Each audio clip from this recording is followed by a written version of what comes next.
guys, don't get away from this. I want to make sure if I give you guys a 50K check, I'm going to get a 10x return. That's all I need to know. All right? That's all I need to know. Guaranteed. You can count on us, Delano. I love it. I got a new investor from the show. Thank you.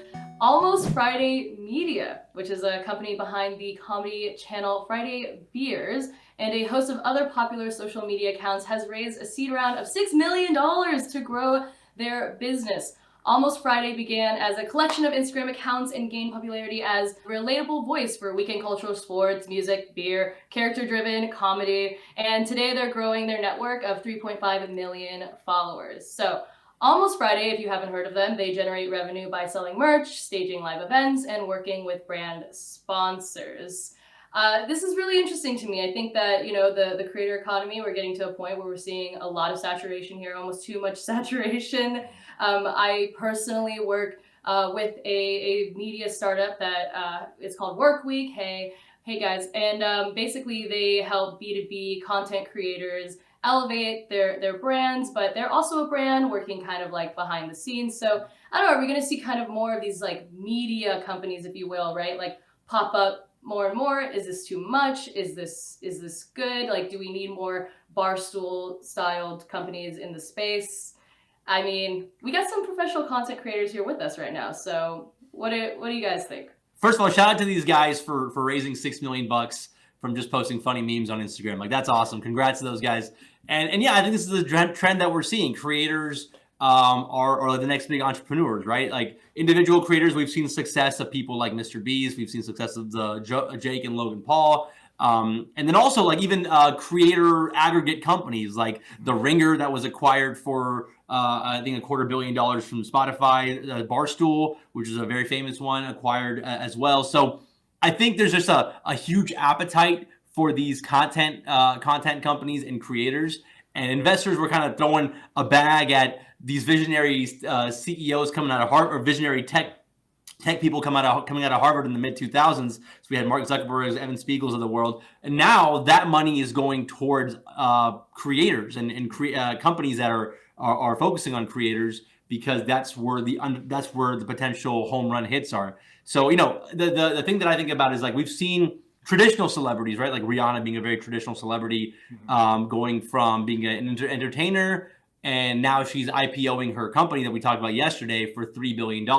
So I think investors are kind of seeing something very similar. Like, okay, if Rihanna can do it, maybe a similar creator from YouTube or Instagram can kind of reach that similar number of scale. Exactly. No, I actually thought of an interesting aspect. It's like, if you're an investor right now, where would you want to put your money? It's like a legacy, old, big media conglomerate, or into someone like you guys are mentioning, content creators like you guys that are on a smaller scale but have way more engagement. You're growing, you're newer. If I'm an investor, I want to put my money behind Nicole and Zaid, not these big other media conglomerates that are public companies already. That's where more growth will be. If you have an engaged social capital, and content is real capital these days. And that's what these investors, advertisers are figuring out. So it's like, why would I not want to back and be a part of the growth story of a company that's newer and has incredible engagement in a niche community and that knows how to do really engaging content versus some of these old legacy media conglomerates that haven't really done a good job in the past. You mentioned Barstool, which has gotten so big because they just got a lot of talent. Like, they've done so well at continuing that engagement with getting the best talent and all the content aggregation under their platform, that they are literally becoming one of those bigger media conglomerates already. They already are one of those. So I think it's interesting. I'd rather put my money behind you guys. We see this with any market, right? We saw this when it came to the social media companies in the mid 2000s, late 2000s, where there was a new social media popping up every single day. So we're going to see the same thing happening here. There's going to be a new content company, a new creators popping up every single day, and we're going to have winners and losers from that too. Like a couple of losers just from that I can think of off the top of my head are like Funny and Die. Remember Funny and Die? I used to watch them all the time. College Humor is another one I used to watch all the time. So all these came and went. And so there's going to be a lot of losers as well. So there's obviously risk for these investors, but the winners are going to win big. And I think that's what the investors are always looking for, like the home runs. We know that every company right now wants to be a content company, but can a content only company just be a content company anymore? Like, what are we see the successes, right? Like, we see the success of a Barstool. We will, hopefully continue to see the success of Work Week and creating that same business model, but with B2B media, right? And business content. But, what are the risks here? What are the potential failures? I get that it makes a ton of sense, right? Band in all of the creators in, one niche, right? In this case, it's like weekend culture and beer, and help each other out, right? Like share each other's content, build each other's following, right? Together they have the 3.5 million, right? I mean, we don't know what that looks like separate, but they're stronger together. That to me makes a lot of sense. It's clear, like, success. But what is the potential failure, right? Like, is it that people don't want that? I guess that's what is the big question for me too.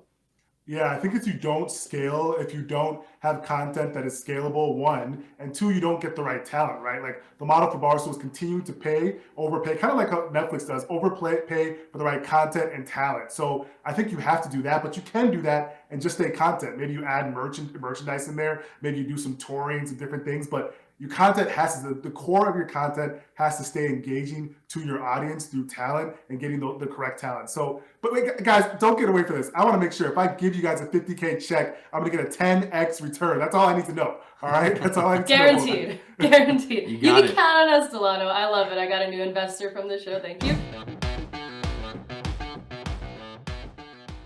Remember to like and subscribe, and be sure to hit that notification bell. See you tomorrow.